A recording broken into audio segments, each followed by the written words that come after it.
Alright, welcome back, Sebastian here. So today I want to grade the 2025 F1 Grids performances with the completion of the season after this past weekend's Abu Dhabi Grand Prix.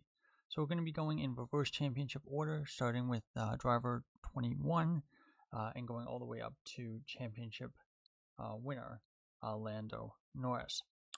So let's see, where are my slides? Here we are. So, of course, number 21 season driver that we haven't seen in quite a while, and that is Jack Doohan, of course. Now, to start with, we have kind of more traditional stats, and then we'll do the advanced stats kind of on the other slide. So for Doohan, only did 6 races this season. His median qualifying gap to Gasly, of course, was 4.6 tenths of a second. Some would argue that it's a slightly misleading gap, but nonetheless, on paper, it looks pretty bad. And in quali head-to-head, 0 and 6 against Gasly. Now, race head-to-head where both drivers finished the Grand Prix 0 to 2, so never finished ahead of his teammate there. And in terms of points, it was 0 to 7. Now, for average power ranking, for the power rankings I did after every single Grand Prix, his average score was 18.3, which again ranked 21st out of all 21 drivers. So I do have him kind of as performing as the worst rated driver on my power rankings. Now, when we look at some more advanced stats in terms of quality rating, 0.372, ranked 17th, so actually not worst there, but race rating is pretty poor, negative 1.063, which ranks 20th out of 21 drivers. Don't think it'll take a genius to find out who's ranked 21st. Now, in terms of points above expected, negative 0.71. Only did the 6 races in a car that at the time was not terrible, but not awful either. First half of the season, especially first quarter, there were some races like Bahrain where the Alpine was actually performing quite well. That being said, 2 pretty notable crashes in 6 races. One in Australia, one in Miami as well. Qualifying deficit didn't look great. In races where the Alpine was definitely capable of scoring points like Bahrain, he just was not really ever in the picture. So for Doohan, kind of hard to give him a good grade, so I'm going to give him a C- for the season. You'll notice that for all the drivers, I am going a little bit easier on the rookies compared to the more experienced drivers, because of course I think expectations does play a little bit into this as well. Now, number 20 was the driver who replaced Doohan, and that was Franco Colapinto. Now, median qualifying gap was closer compared to what Doohan managed, with a median qualifying gap of 2.86, 0.286 seconds, but that is actually a gap that's bigger than what he put up against Albon, which maybe is a little bit of indicative of the fact that Gasly is probably a stronger qualifier than Albon, and also the fact that, Colapinto, I think, has kind of underperformed compared to what was expected, and perhaps, the Alpine's a bit of a tricky car to drive. Now, up against Gasly in qualifying, he did out-qualify Gasly 5 times, but did lose 13, so definitely lost the overall head-to-head there. And in terms of points in races, a little bit closer in terms of the race head-to-head, where both drivers finished 6 to 10 for Colapinto, but in terms of points, not a great picture, 0 to 15. In terms of power ranking average, also pretty poor, 16.1, which ranks 20th of the 21 drivers on the grid. Now, in terms of more advanced numbers, quality rating 0.481, which ranks 19th and is actually worse than Doohan, surprisingly enough. Race rating also not great, negative 0.754, which ranks 19th. So all in all, pretty poor season overall. And points above expected, according to my expected points model, negative 2.45 or 0%. You can kind of see, according to the graph down here, which races were the worst. You basically had race 10, which I believe was Canada. Race 11 as well was also one where, compared to what was expected, that was kind of a big net loss. And those 2 races were almost the majority of that negative 2.45, because this is kind of like a cumulative, showing how those points were accumulated over the course of the season. Now, moving up to number 19, after we've gotten the 2 of the 3 Alpine drivers out of the way. But before we do that, gotta give my grade, of course. I'm actually going to go with a C-. So again, same grade as Doohan. The numbers between the 2 of them are comparable. Doohan does slightly better on some, Colapinto does better on others. Colpinto also had half a season of experience coming in. I think expectations were a little bit higher. So I think compared to those expectations, I don't think Colpinto did a particularly good job. And I do think that he's going to be under a lot of pressure next year. So moving up to number 19, and that is Gabriel Bortoleto driving for Sauber, of course. Now, qualifying, I think, was the real bright spot for Bortoleto this season, meeting qualifying gap of negative 0.063 seconds. Actually won the teammate qualifying head-to-head 12-11, so very, very close between himself and Hulkenberg. But still, Hulkenberg generally seen as a reasonably good qualifier, even at the age that he's at right now. But I think it's really the race gap where I think it was not a great season for Bortoleto. I think there was definitely room for more there, and there's definitely a lot of room for improvement in the years to come. So in terms of overall points head-to-head, not a great picture, 19-51, with Hulkenberg winning that. But when we talk about Hulkenberg, we'll kind of see that I think Hulkenberg's numbers are slightly skewed by some very extreme results. I don't want to say lucky, but we'll see when we get there. But nonetheless, when you look at race head-to-head, it wasn't actually not that far off. It was only 7-8, where both drivers finished the Grand Prix. So in some respects, maybe the points gap is a little bit misrepresentative of the true difference between Bortoleto and Hulkenberg. That being said, average on my power rankings was 13.0, which ranks 16th on the grid, so not amazing either. When we look at advanced statistics, quality rating 0.271, which ranks 15th. Race rating negative 0.543, ranks 16th. Power rank points above expected negative 10.08. Which is basically comes in at 65%, so only got 65% of the points he was expected to score. And you can basically see the first half of the season, it was not great. It was basically just downhill. Had a couple of really good races in like the second half of the European leg of the season, especially Hungary here. But then basically we got to the flyaway races and things kind of kept going downhill again. So that's kind of how you can see how that changed over the season. The good news is kind of the opposite of what we'll see with Antonelli a little bit later, is that, the tracks that Bortoleto knows best, the tracks in Europe, those are the ones he generally performed best at, whereas the ones at the beginning and the end of the season were the ones he performed worst at. And that's, pretty typical for a rookie. And so for an overall grade, I'm going to give him a B-. I think qualifying performance was pretty impressive. Outqualifies Hulkenberg over the course of the season as a rookie. But I think the race performance still leaves quite a bit to be desired, but again, normal for a rookie. Again, he did have a couple crashes towards the end of the season. Brazil, Vegas, both coincidentally with Stroll, of all people. And again, those kind of crashes, plus, crashes in Silverstone, crashes in Australia. Again, 4 non-mechanical crashes where you're basically causing them yourself. Is a little bit more than you would hope for. So again, those are things that Bortoleto is going to want to, iron out next year. Now, moving on to number 18 in the championship, and that is Pierre Gasly. Now, for this portion, I've basically combined the Doohan and Colpinto totals together. So for the two of them together, Gasly outqualified his teammates with a median qualifying gap of about 0.3 of a second, with a teammate quality head-to-head of 19-5. And between Doohan and Colpinto, beat his teammate in terms of points 22-0. So great job there. Got all of his team's points. He's really the only driver on the grid who can say that. And race head-to-head did a pretty decent job, 12-6. So basically beat finish in front of his teammate 2 times out of 3.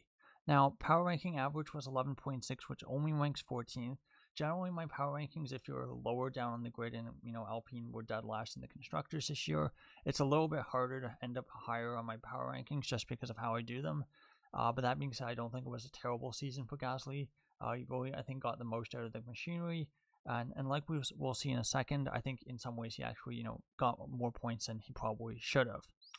So, when you look at quality rating, negative 0.025, ranks 12th of the drivers on the grid. Race rating 0.256, ranks 10th. Now, points above expected 8.41, or 173%. So you can see he actually was kind of below expected for the first couple of races. Then he had some really good points finishes. And then it was race 12, which was the British Grand Prix, where he went from basically being about, actually about less than 2 points above expected, all the way to 8, and then he basically stayed about that number for the rest of the season. So it was really that great performance at the British Grand Prix at Silverstone, which in terms of expected points got him a lot more than he was expected to over the course of the season, which does kind of show, I think, a bit of a limitation with the model with midfield and lower running cars, as it can be, determined, swung one way or another by, somewhat fluky results or just, one big standout result. But that being said, overall, I felt it was a pretty strong season for Gasly. Generally, comprehensively beat both Doohan and Colapinto, especially in qualifying. And so for the season, I'm going to give him an A-. I don't think it was a perfect season by all means, but he generally did a pretty good job and, did beat his teammates where he had to. Now, moving on to number 17, and this, of course, is Yuki Tsunoda. So for these teammate head-to-head stats, we're only going to look at his time partnering with Max Verstappen, as he only did 2 races with Hadjar. Very, very limited sample size there, so you can't really read a whole lot into that as much as we would like to. Now, in terms of median qualifying gap, it was honestly not too bad, especially when you compare it to Verstappen's previous qualifying gaps to his teammates. And I think there's honestly an entire video there about how just the dynamics of the structure between the teams meant that Tsunoda had a much harder hill to climb than some of Verstappen's past teammates, and that's something I'm thinking about doing in the next couple of weeks. But in terms of teammate quality head-to-head, at least in terms of Grand Prix qualifying, it was 0-21. I know, so we basically got whitewashed in main qualifying. I know he did out-qualify Verstappen at Qatar in the sprint qualifying, but I'm only really focusing on the main Grand Prix results. Now, in terms of points, this is where things look really, really poor for Tsunoda. Only got 30 points compared to his teammates' 385 during their time as teammates. And in terms of race head-to-head, 0-20. So even Spain, where Verstappen finished 10th with that penalty after, the incident with Russell, he still finished ahead of Tsunoda in that Grand Prix. Now, in terms of power ranking average, it was 15.0, which ranks 18th. So it was still ahead of one other driver who hasn't showed up yet, and then again the 2 Alpine drivers. But still, for a driver in a front-running seat, a driver who is teammate of someone who almost won the Drivers' Championship, a lot of these numbers are just not, frankly, good enough. Now, if you're a Tsunoda fan, you're going to maybe want to look away when we get to the next slide. And so when we get to quality rating, this is where I think Tsunoda at least was not historically awful. Quality rating of 0.399 is bad, but it's again not in the historically awful range that when we look at the race rating, which is a negative 3.192, worst of all drivers on the grid, and worst in, I would say, the last 30 years of data that I have for this model. Then we get to points above expected, negative 137.98. And that comes out at 13%. And when you look at the season as a whole, it's basically just negative the whole way through. Even the races where, like Baku, where Tsunoda did not a terrible job, got himself 8 points, just because of it's compared to how he was expected to, and because, the Red Bull second half of the season was a very, very strong car, he generally considered to underperform relative to that car. So you can kind of see first half of the season, car's not so good. So again, numbers aren't so bad. Car gets a lot better second half of the season, and again, the numbers just don't improve, and they end up looking a lot worse in the end. So overall, really, really poor season for Tsunoda. Perhaps the last season of his F1 career. Now, in terms of a grade, I think it would be really easy to give him an F here. But I do think the qualifying results are kind of in line with what we've seen, what we saw with Perez, for example. Honestly, they're not too far off what we saw with Albon or Gasly. So I think the qualifying really saves them. I think, as I'll talk about in a future video, I think that the structure of the season, the closeness of the grid, the fact that the wheel-to-wheel racing was really, really poor really hurt him in a way that it also hurt Antonelli and Hamilton, and we'll see that when we talk about them in a bit. But I think just the structure of this season meant that, if you were a number 2 driver and you were struggling a little bit, especially in qualifying, your numbers just looked a lot worse than they would normally do. So for Tsunoda, I'm giving him a D. Definitely a poor season, and the D is the, spoiler alert, it is going to be the worst grade that we're going to see.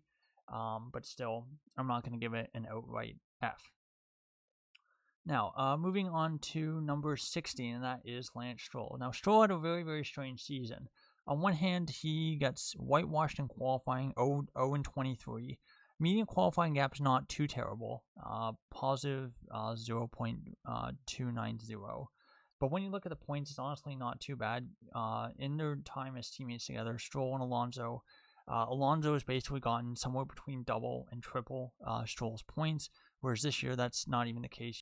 Double Stroll's tally 66, so Stroll got more than half of Alonso's points, which is better than he's done the last couple of years, despite the fact that this is actually the first year that he's gone whitewashed during their 3 years as teammates together. So a bit of an odd one there.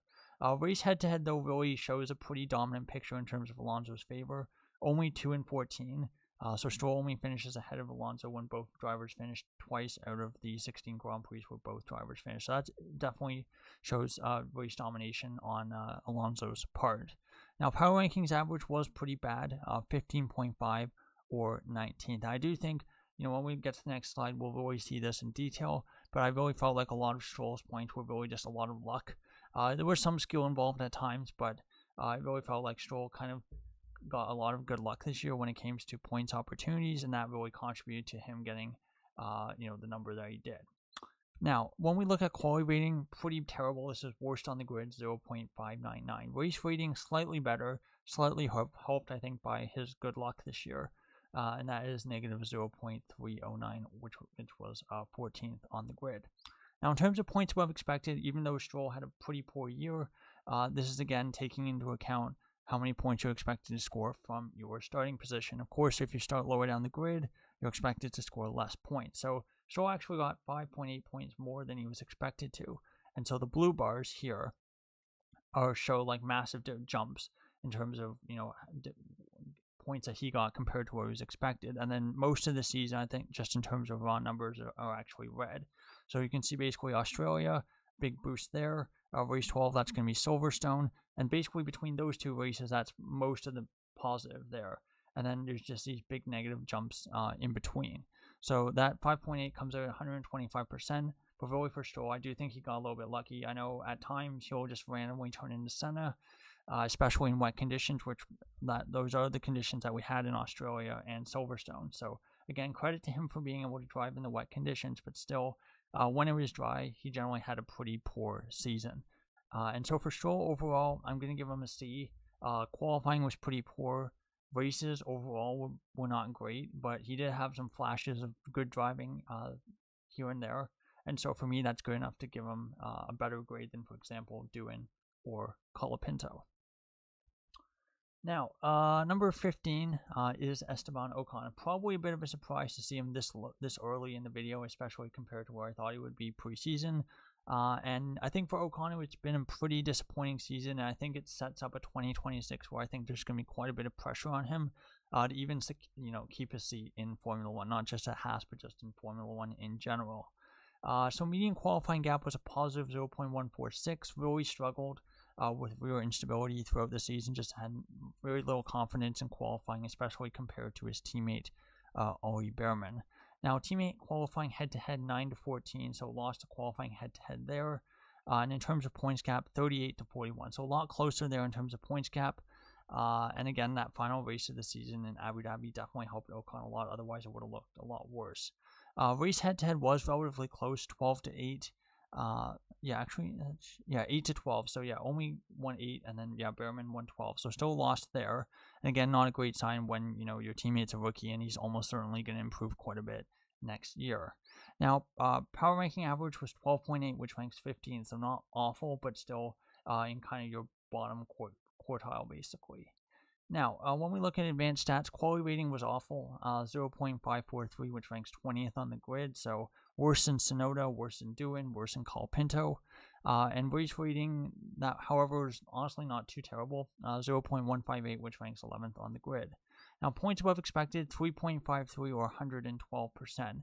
And I don't want to say, like Stroll, he got really lucky, because I don't think that's quite as accurate for Ocon, but again, very similar to Stroll. It was very, very patchy. He basically had a couple races where he got a lot of points, and then a bunch of other races where he was just very, very anonymous. So, for example, here early in the season, this was China, helped by Ferrari double disqualification. I think Gasly, there's one of Gasly or Hülkenberg also got disqualified here. And again, that's, goes from about just below -1, close to there, all the way up to a +6. And then basically for the rest of the season, again, a little bit of an increase here, but then basically from the midway point of the season onwards, it's basically just all the way almost to 0. And he was almost in the negative before Abu Dhabi basically saved him, and he basically went up to a 3.53 to end the season. So it really showed how inconsistent the season was. First half of the season, pretty big positive, and then almost lost all of that by the end of the season before getting saved in Abu Dhabi. So for Ocon, I'm not sure what to think of his season. I think maybe he'll be rejuvenated with the new regulations. Maybe if the car suddenly doesn't have rear instability, he'll be performing at his best, which I think, to be honest, his best is honestly not too bad. I think at his best could be a top 10 driver on the grid, but it just seems like, unfortunately, the last 2 or 3 years at times it feels like we see that less and less frequently, especially in qualifying.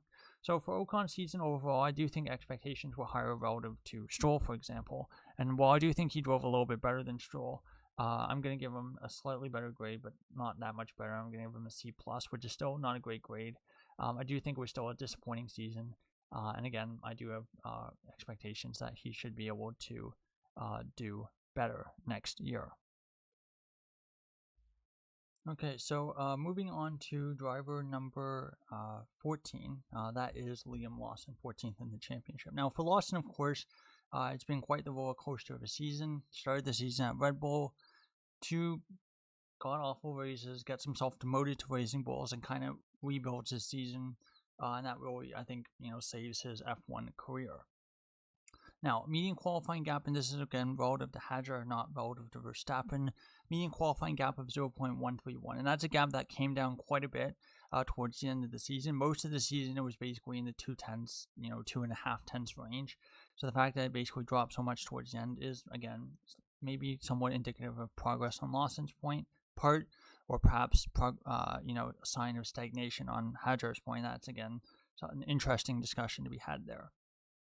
But that being said, teammate qualifying overall was generally not great. Only won 5 of the qualifying head-to-heads and lost 16 of them.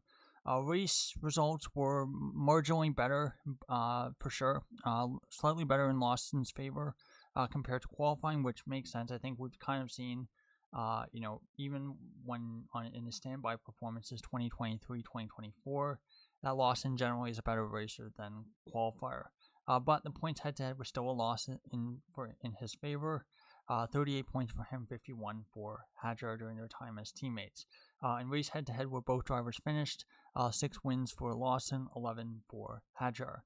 Now, power ranking average not great, 14.3, which is 17th of the 21 drivers on the grid. Again, towards the bottom, and perhaps in some ways a little bit lucky to retain the seat for 2026 and really benefiting from the fact that Red Bull decided to just drop Tsunoda, and that, outside of Lindblad, they didn't really have anyone to promote, and again, it saves him his seat for another season. When we look at quality rating, it ended relatively quite a bit higher than it was for most of the season, so that's a 0.256, which ranks 14th on the grid. Race rating, not so good, however, again, kind of the opposite of how most people would perceive a season. Negative 0.627, which comes out at 17th.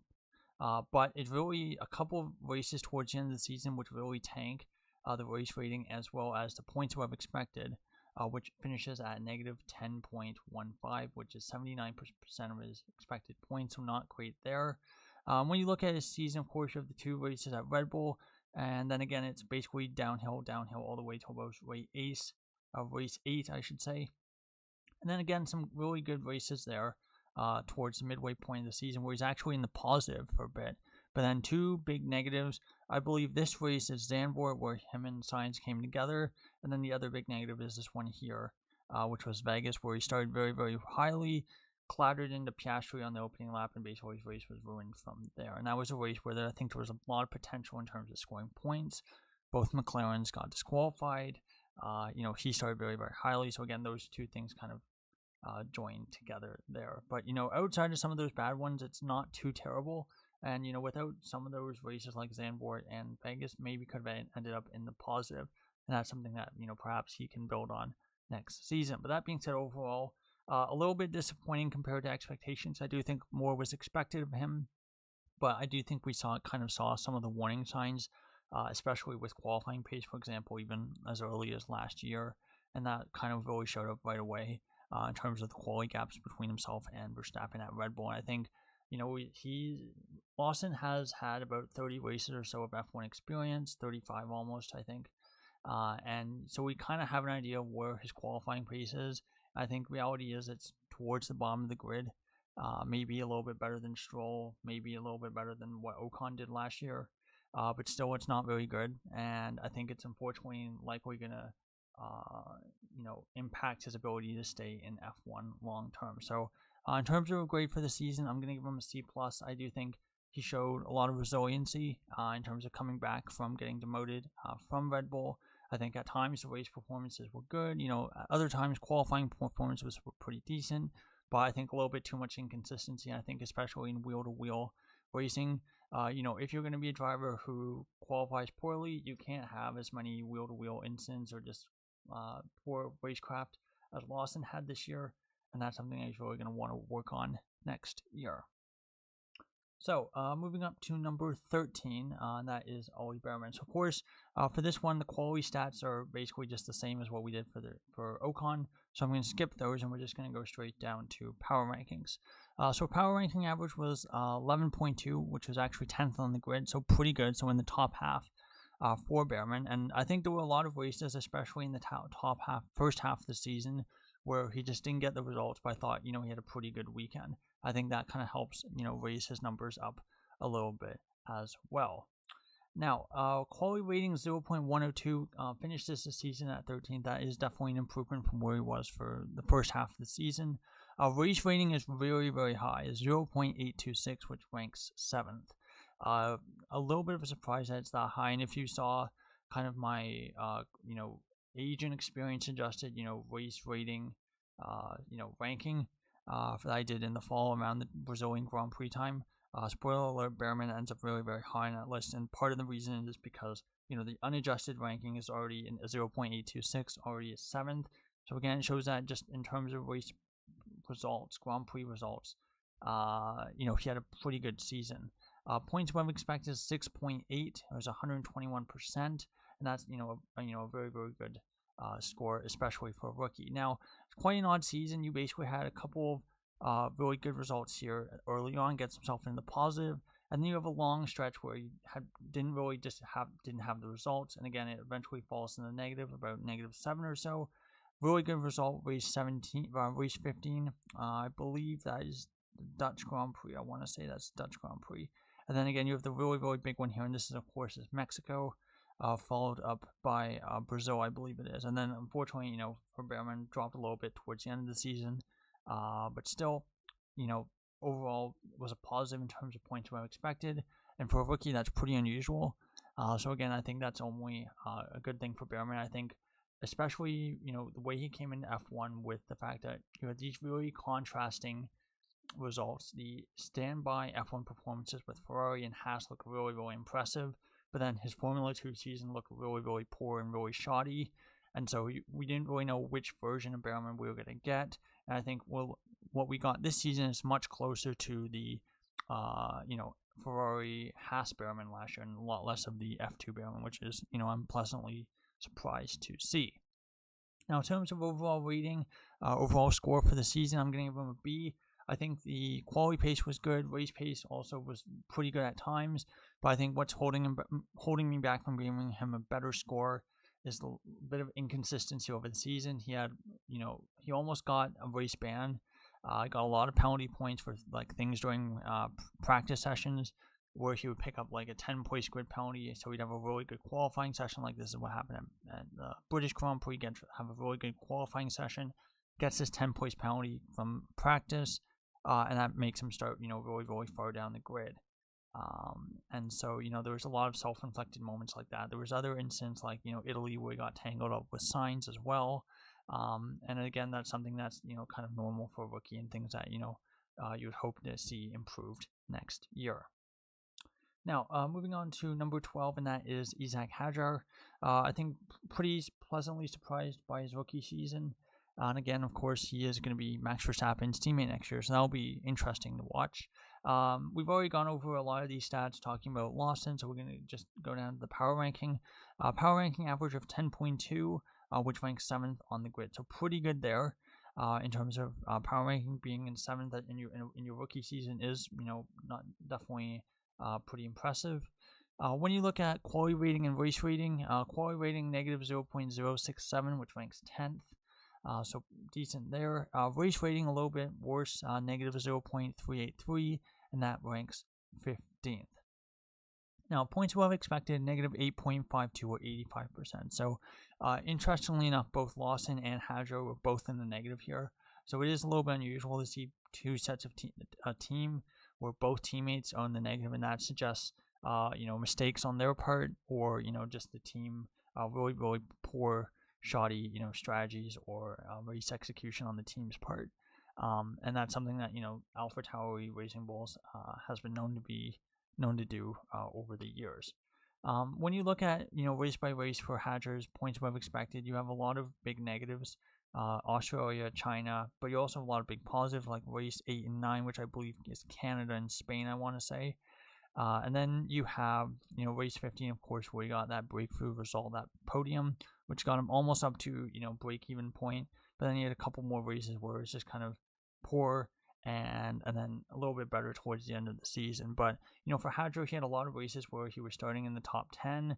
And again, when you're starting in the top 10 in the Racing Bulls, which was generally, for most races this season, this was like the 5th or 6th best car. The expectation is usually points week in, week out. And, sometimes Hadjar was able to do that, but, a lot of times he wasn't. Whether that's, just inexperience on his part, poor strategy. There's a lot of reasons why it could have been the case. But the end result is less points than he was expected to.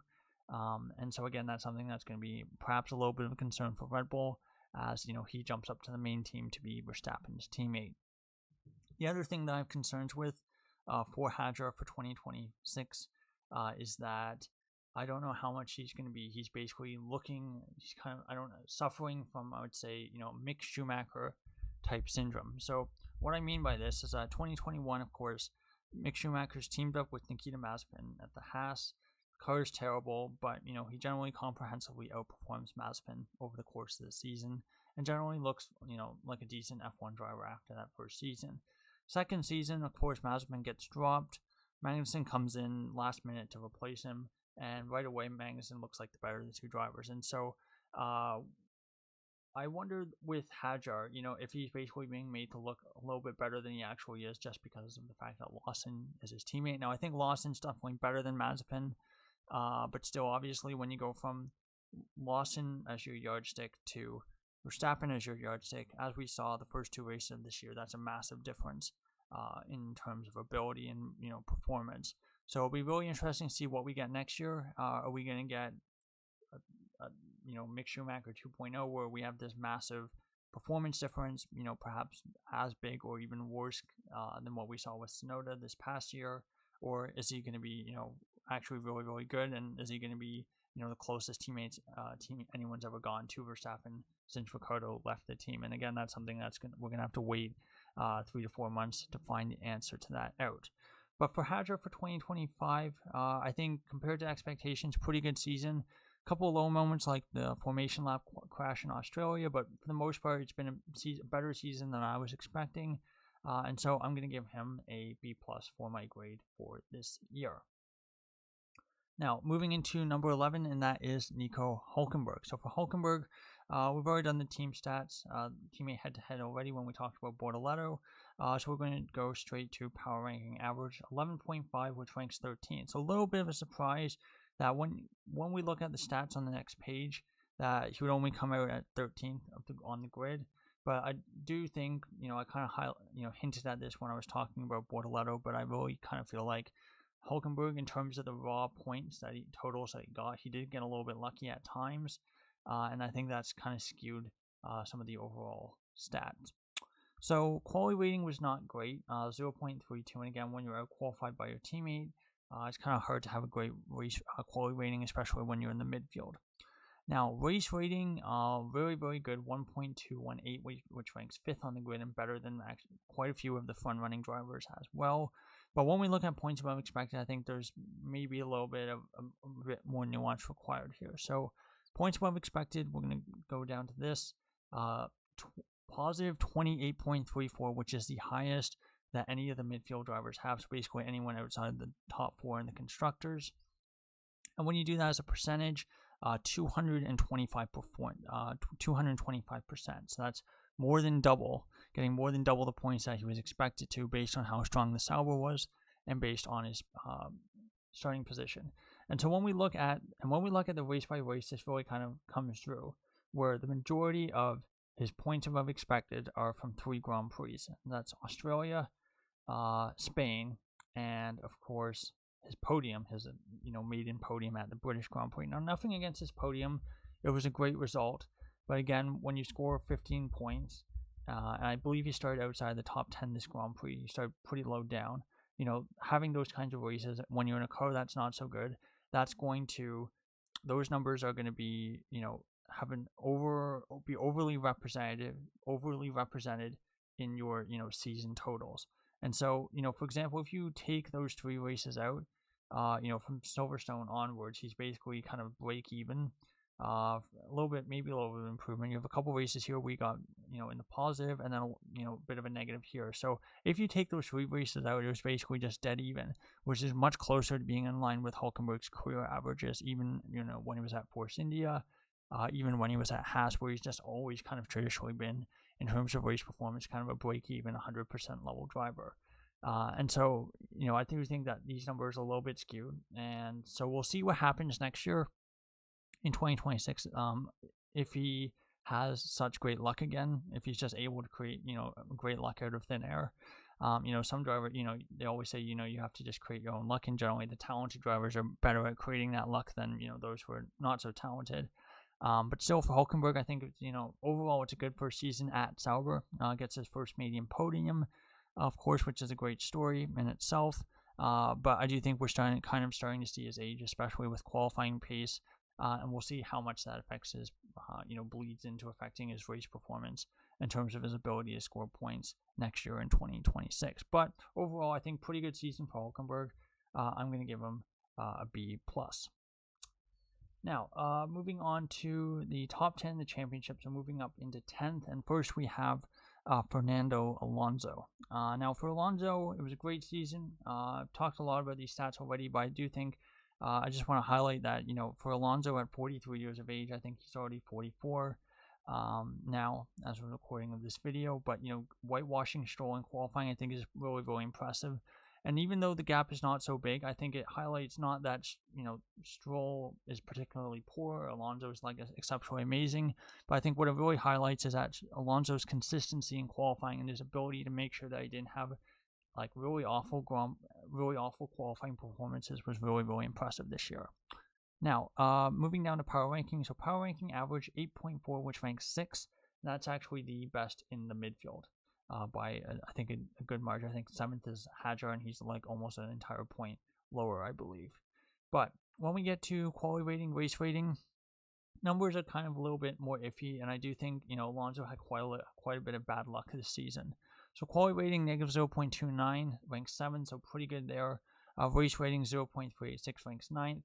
And again, I think if Alonso had better luck, that rating would be a little bit higher, and it would be probably closer to a 0.5 or 0.7. Points above expected barely gets above 100%. Only 1.14 is his number, or 102%. Now, when you look at positives, there's quite a few positives. Last race in Abu Dhabi, race before in Qatar, that basically guarantees him a positive. And when you look at the big negatives, you have race 7. This is Emilia Romagna. This was a race where Alonso basically had to sacrifice this race to help Stroll. They basically pitted him at a very inconvenient point to try to help Stroll in the strategy. So that's a big loss there, and again, not really his fault. Then you have race 22, that's Vegas. Vegas was a very strange Grand Prix. And I think, Alonso just had really, really poor race pace overall. I think the Aston, just in general, they had really great wet weather performance, and then when it got dry, the Aston was basically sitting duck in a straight line. So unfortunately, you have these two race-specific races where you basically have a big net positive negatives. But generally it wasn't too bad for Alonso. I think a lot of bad luck. So maybe 2026, Newey's first car. Hopefully, he can have a great season. Maybe if he has a little bit of luck, maybe he can get on the podium for the first time in 2 seasons. Now, moving up to number 9 in the driver. Oh yeah. So before we get to number 9, of course, we have to give him a grade. And for my grade, I'm going to give him an A-. I don't think it was a perfect season. And I've kind of reserved the A grade and the A+ grade for, I think, a very, very small group of drivers. So I think A- is really good. There were some lows throughout the season, like crashing in Australia. But overall, I felt really, really good season for Alonso. So moving into number 9, number 8, number 9, of course, your 2 Williams drivers. So first, we're going to go with the first of the 2, and that is Carlos Sainz. Now for Sainz, over the course of the season, he did out-qualify his teammate, qualifying head-to-head 14-10 with a median qualifying gap of negative 0.07 seconds. So very, very close there, but it was definitely a qualifying battle that was more and more in Sainz's favor as the season went along. Now, in terms of points, actually, I think this is, I got them backwards. But yeah, Albon got 73, Sainz got 64. So loses the points head-to-head there. I do think Sainz got a little bit unlucky with, Albon would have a good result, not a great result, but then things would happen and he would get a lot more points than you would maybe expect. Sainz would have a mediocre result and not get any points, and so you would have this points gap that I think was much better than what was actually, the true performance gap of the 2 drivers. Race head-to-head was a little bit closer, but still Sainz still lost this. In races where both drivers finished, it was 6-10. Where Sainz won with Sainz getting 6 head-to-head wins and Albon getting 10. Now, in terms of power rankings, not so bad here for Sainz. A 10.9 is still pretty good, and that ranks 9th. But I think it shows that there was, a little bit more room for improvement for the Spaniard. Now, when you look at advanced stats, quality rating was very, very good. 6, and I think that leads the midfield. Negative 0.305. Race rating was not so good, 0.065, which ranks 12th. And again, that poor race rating is due to the fact that I think Sainz, maybe a little bit of bad luck, but he also had a lot of incidents this year. Australia crashed out, Netherlands incident with Lawson, Monza incident with Behrman, Coda incident with Antonelli. We had a lot of these races where you just had these needless contact with other drivers. But, in the mix between that, he did have some very, very good results. He got a podium at Baku, got a podium at Qatar. And so, the peaks for Sainz were very, very high, higher than I think anything that Albon showed this year. But the lows were also pretty low. And so I think, unfortunately, it just kind of skewed things slightly, and with a bit of bad luck in between. Now, in terms of points above expected, it is a negative for Sainz. It's negative 17.35 or 76%. And for the overwhelming majority of the season, it's basically just a straight line all the way down. A couple races here, like his podium in Baku, where it's a bit of a positive. But then really it's just Qatar, which really saved him from being like in the negative 20s, mid-negative 20s, or, close to about, 50% of his expected points. And so for Sainz, it's, I think, a year of adaptation to Williams. I really expect Sainz to hit the ground running, especially with the form that he showed in the second half of the season. Like if, for example, we go from race 0 to 12, race 1 to race 12, big negative here. But then from race 12 onwards, it's almost even. So again, shows big improvement, and I have much higher expectations. I expect him to be the team leader come 2026. Now, for a grade for the season as a whole, I think while there were some really high highs, there were also a lot of lows. And so I kind of have to split the difference here, especially given that expectations for Sainz, I think, were pretty high. And so I'm going to give Sainz a B. I do think, for example, if you redid the season and you put him up against Hadjar, who I gave a B+, I think Sainz would almost certainly beat Hadjar in a direct head-to-head. But I do think expectations does play into it a little bit. And so for Sainz, I'm giving him a B. I think there's definitely more there, but there were some really, high, good bright spots like Qatar, like Baku. Now, moving on to his teammate who finished 8th in the championship, and that is Alex Albon. So we're going to skip all these stats because we just talked about them just moments ago. Now, power ranking average, this one's a little bit interesting. So for most of the season, I would say going into race 20 and race 21, Albon was quite a bit ahead of Sainz in this stat. But basically, the end of his season for Albon was very, very poor. The last third of the season, his average, I think, was like a 17 on my power ranking, so just really poor overall. And so that really drags down his total. Ends up at 11.3 or 11th overall. And so, let's see, I just want to check. So, 10.9 for Sainz, 11.3 for Albon. So, really, very close, but Sainz, I think, despite the fact that he lost the points head-to-head, I did feel like Sainz was a slightly better performing driver between the two of them.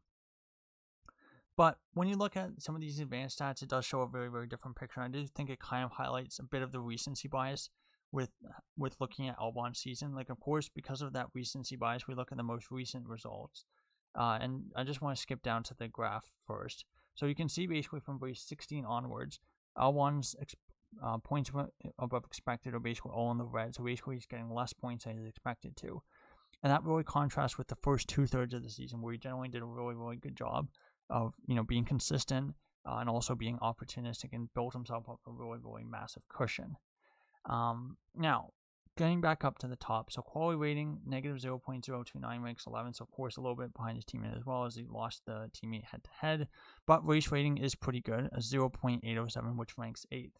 And again, points above expected in terms of the raw number, I think it's the second best in terms of the midfield drivers, only behind Hulkenberg, with a positive 23.85 or 152%. Again, that's much higher than what we've seen from Albon traditionally. Even during his times at Williams, he's generally been like 110 to 125%.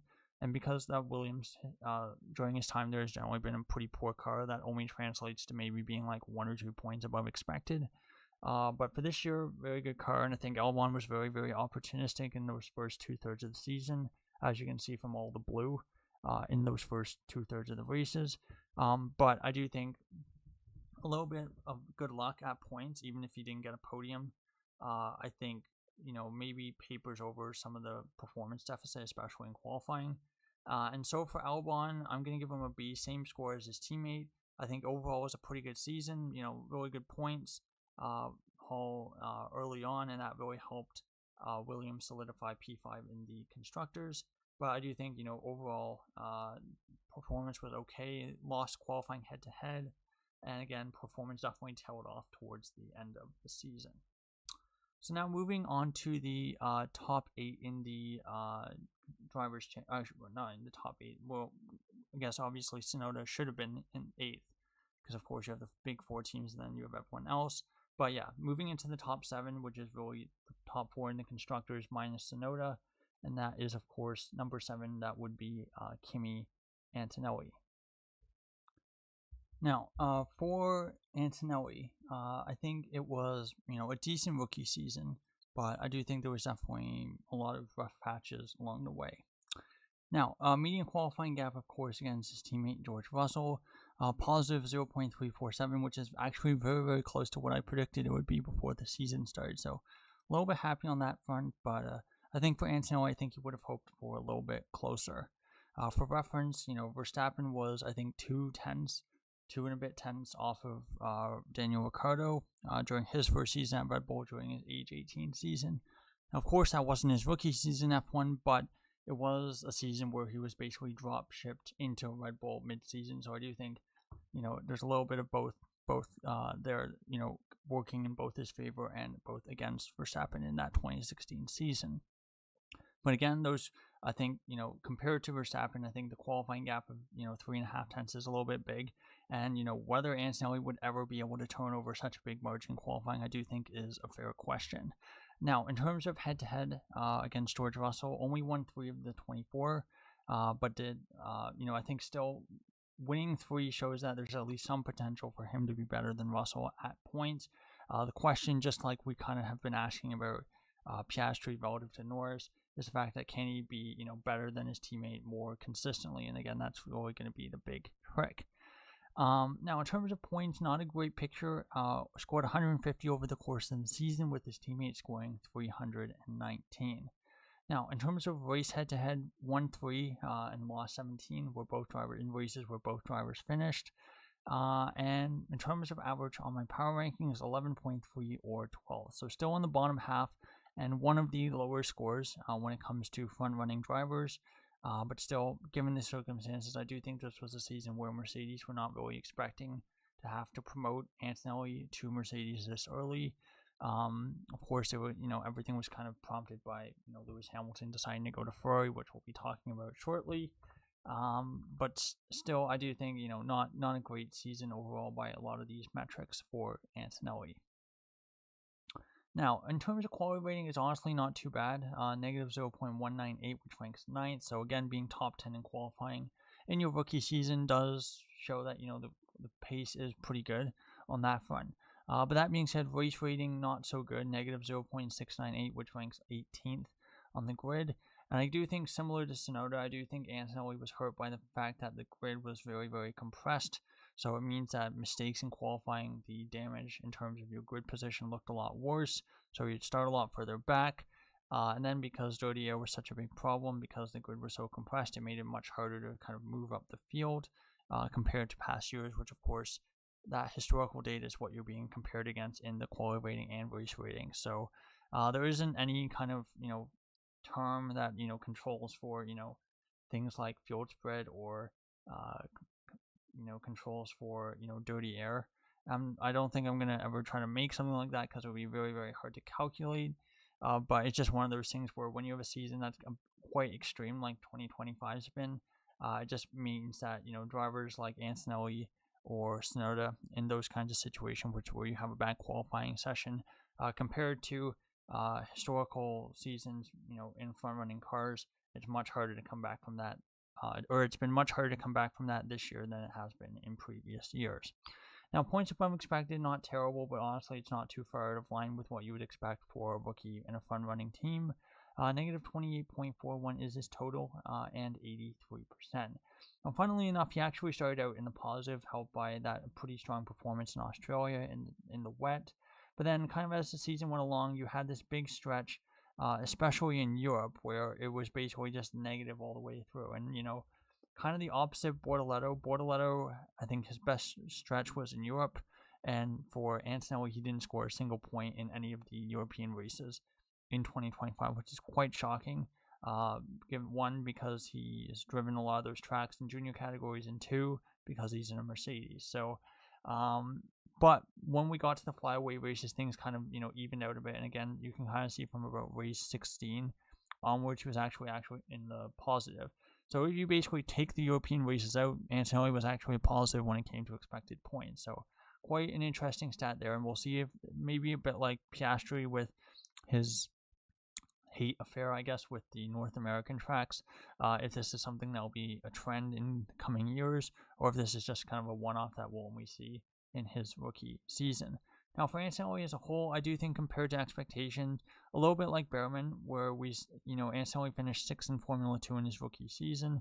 So there was kind of like a lot of, what kind of performance are we going to get? I think you had the 6th place rookie season and, Total Wolff hyping him up as the next Verstappen and all that. And those two things did not really align perfectly. And I do think kind of what we've seen this season is kind of somewhere in the middle, where it's maybe not quite Verstappen level performance. Maybe that potential is still there and something we'll see in the coming years.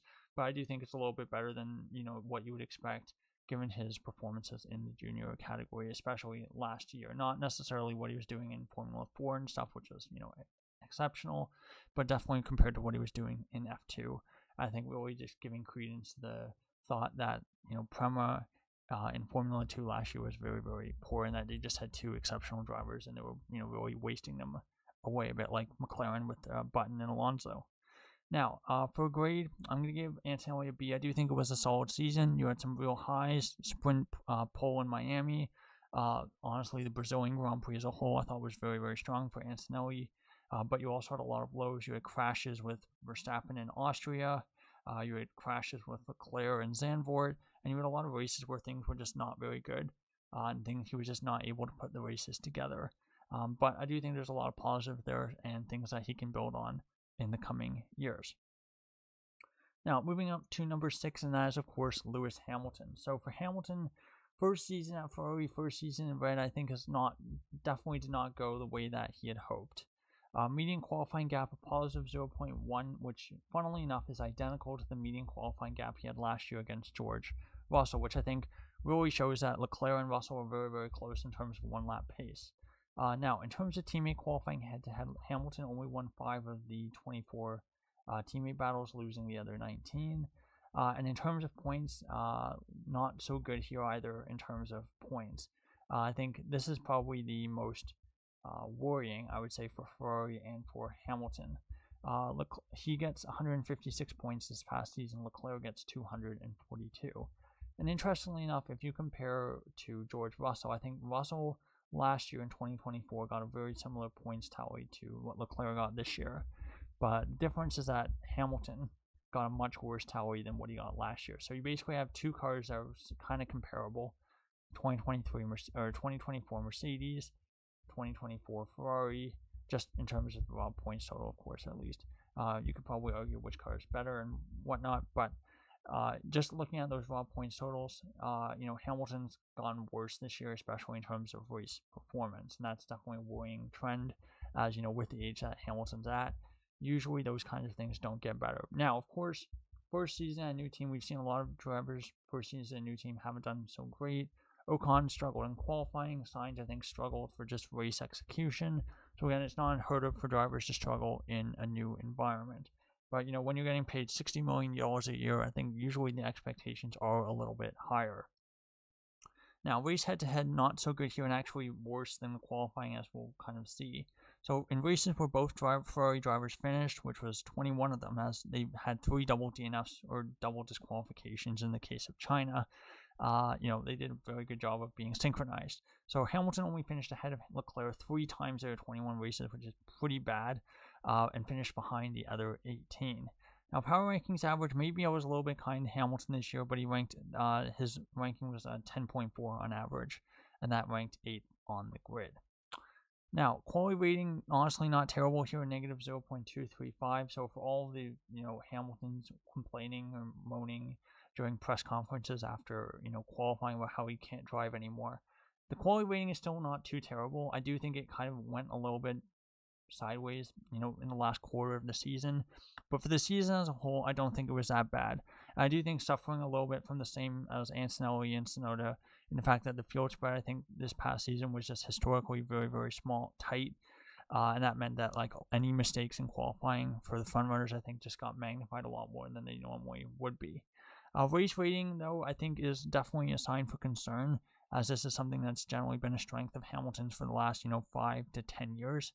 The race rating of 0.065 ranks 13th of the 21 drivers, and that's almost certainly the worst rating he's had. But that being said, I do think a little bit like Antonelli and Tsunoda, all three of them are very, very low. I think Antonelli's 18th, Tsunoda's 21st, Hamilton's 13th. The fact that, again, I think field spread, ability of front-running cars to make their way through the field after poor qualifying was much worse than it historically has been. I do think that has negatively affected, all three of them and made their race ratings look a little bit worse than they otherwise would be. That being said, when we look at points above expected, it is in the positive, 5.97 or 105%, but still 105% is definitely a lot worse than we generally come to expect for Hamilton with this kind of tier of car. 2023, 2024, he was in the 115, 120% almost. So again, 105%, even though it's still more than you expected to from Hamilton's, very high, lofty standards that we've come to expect. It is a decline there as well. Now, there are some positives, I think the first half of this past season, you can see Australia was bad, but that was more strategy than Hamilton. But then still, you get to mid-season and he's up into plus 20. But I think what should be troubling for Ferrari is the fact that the second half of the season, where in theory he should be more adjusted to life at Ferrari, he actually just goes down, and he actually went from a positive 20 to about positive 6, which is where he ended up. So I do think signs for concern for Hamilton. I do think that, I do think there's going to be some concern at Ferrari in 2026 of what they should do for 2027 for their driver lineup, especially if Leclerc decides he's leaving Ferrari's, if they produce another poor car to start the new regulations, I think that could really be the end for the relationship between Leclerc and Hamilton. And, what do you do then? Do you bring in Behrman, have an all-British lineup? Do you bring in Behrman and then drop Hamilton, try to just bring the best other driver you can? I think for Hamilton, there's a lot of things up in the air, and I think he's really just going to need to kind of get settled down, focused over the winter, and just kind of try to start the new regulations with a blank slate, and just kind of pretend that this season didn't happen. Now, for an overall grade, I don't think I can give a particularly high score, especially given that, expectations are, pretty high for the 7-time world champion. And so I'm going to give him a B-. I don't think it's absolutely awful, definitely not in the range of, Tsunoda level season. But still, I do think not great either. And I do think there's a lot of things where he needs to improve on if he wants to have any hope of, winning races consistently, or even potentially competing for a championship should that opportunity come next year. Now, moving into the top 5 in the championship in this video, that's already an hour long. I'm sorry it's been this long, but we're just going to keep going. And so, number 5 is Charles Leclerc, of course, his teammate. We've already done the head-to-head stats, so we're going to skip over that. Average power ranking 5.3, ranks 3rd on the grid, so very, very good there, and I think one of the best performers this past season. Quality rating was excellent, negative 0.58, ranked 2nd on the grid. Race rating also very strong and one of the best in his career, 1.314, which ranks 4th. Points above expected, 25.43 or 113%. It's a very, very good season. That's even in a season where I think that Leclerc had a lot of bad luck. He got taken out through no fault of his own in Zandvoort by Antonelli.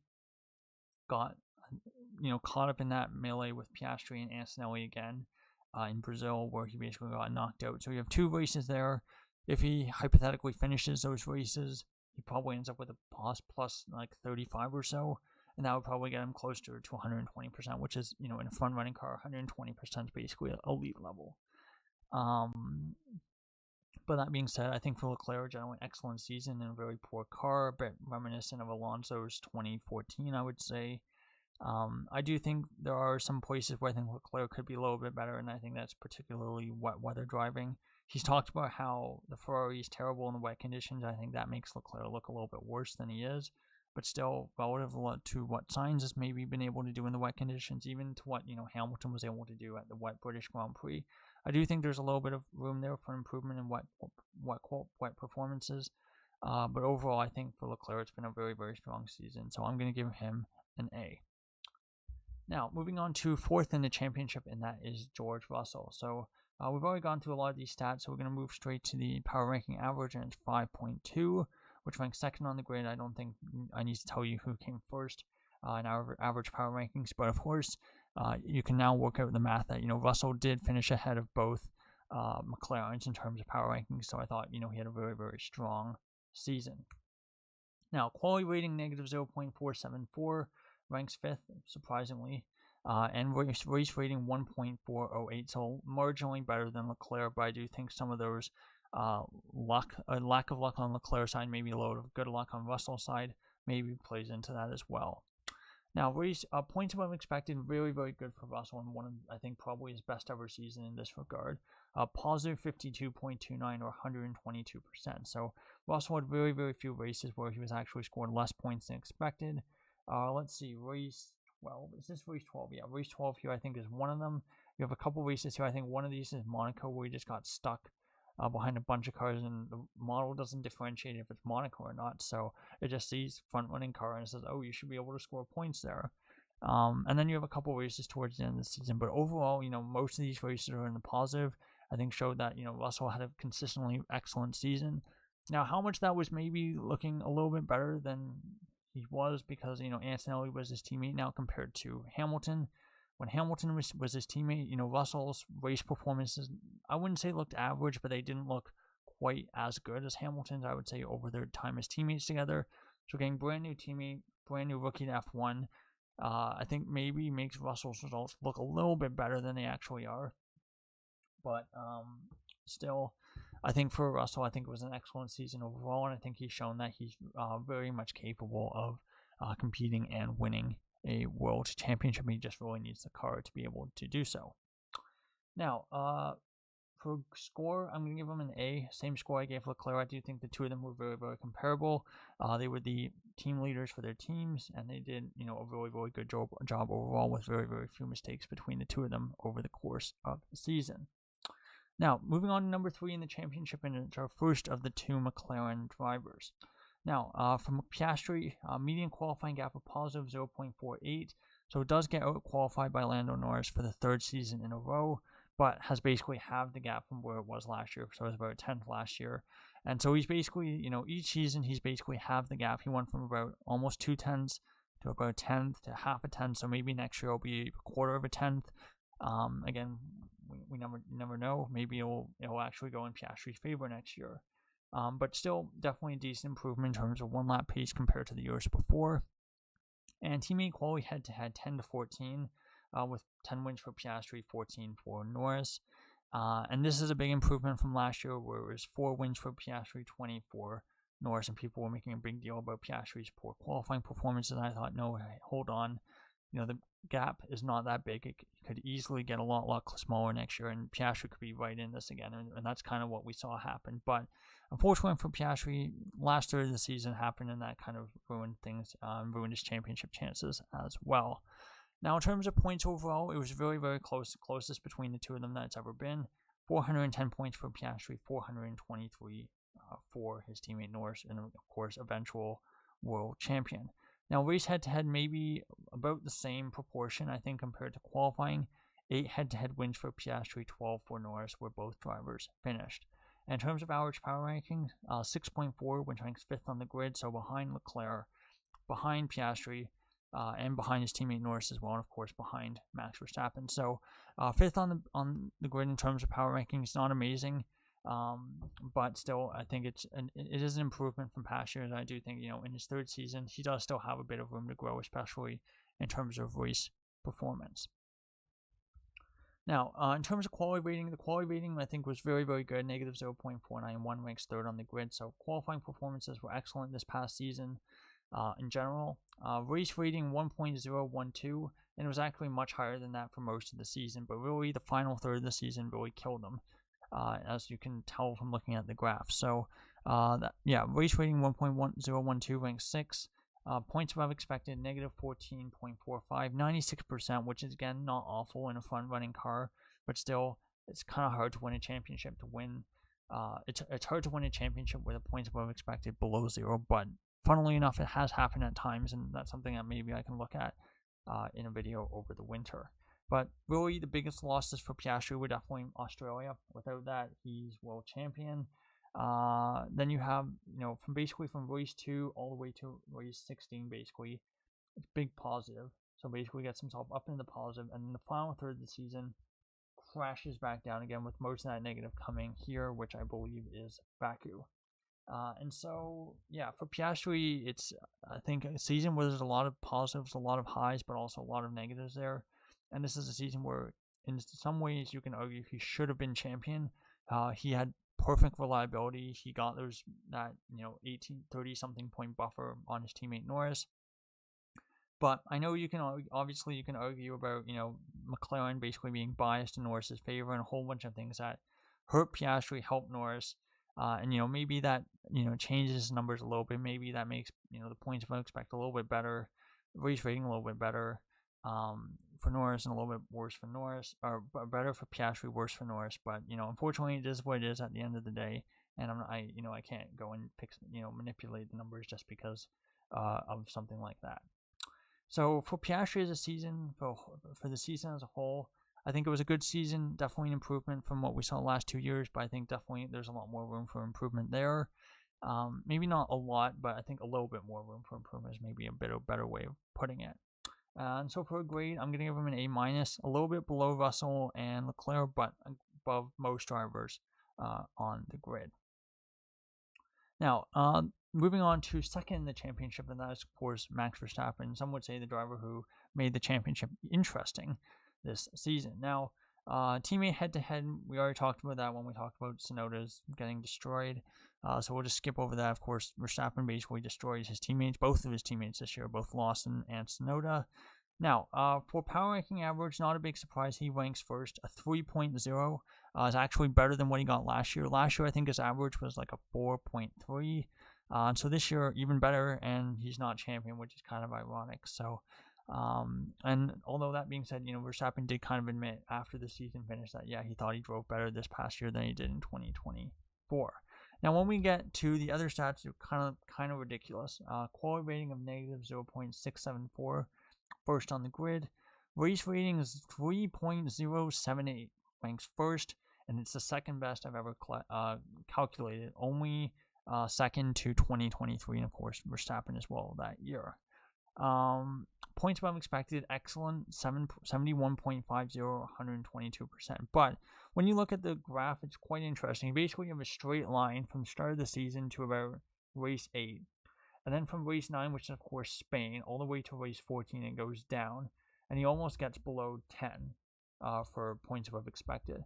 And this is really where, Verstappen lost the season. Without this stretch here, Verstappen is almost certainly world champion, whether that's better decision making in Spain, better luck in races like, Austria where he gets taken out, or races like Silverstone or Belgium where the team made the wrong setup call, dry setup on a wet track in Silverstone, wet setup in a dry Spa, and so you basically had races like that where it just kind of really things really went away from Verstappen. But then basically from race 15 onwards, I should say, it's basically just a straight line straight up where he just got more points than he was supposed to every race. Now, some of that was McLaren messing up and handing him points, kind of like what we saw in Qatar, but other times it was just through, sheer brilliance on his own.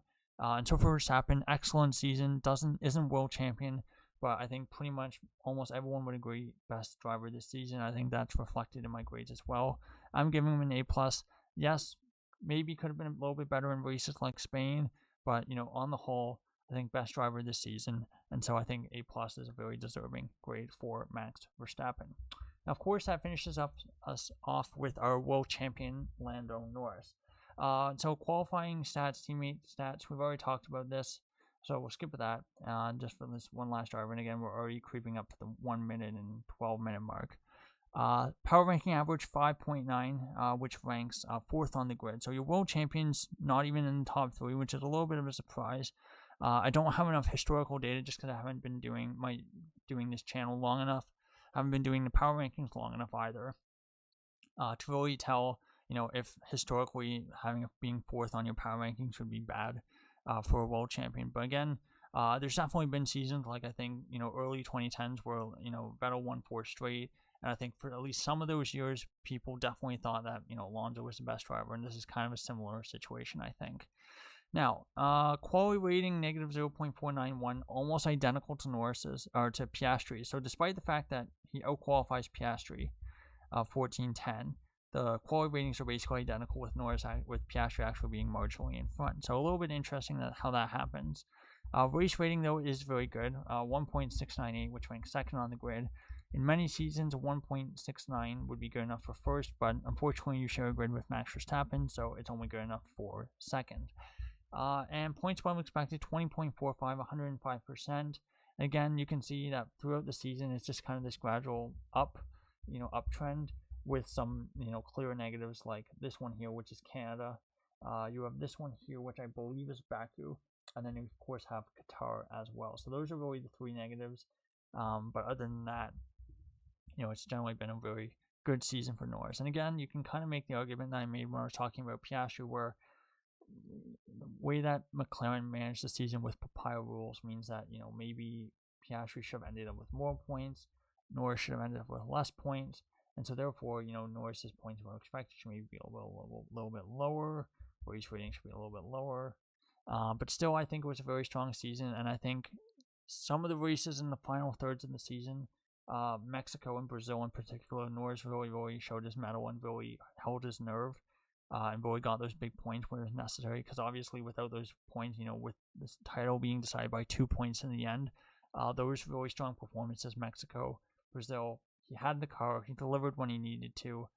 Those really, helped bring his title over the line. Was it a perfect season? Absolutely not. I think there was a lot of room for improvement.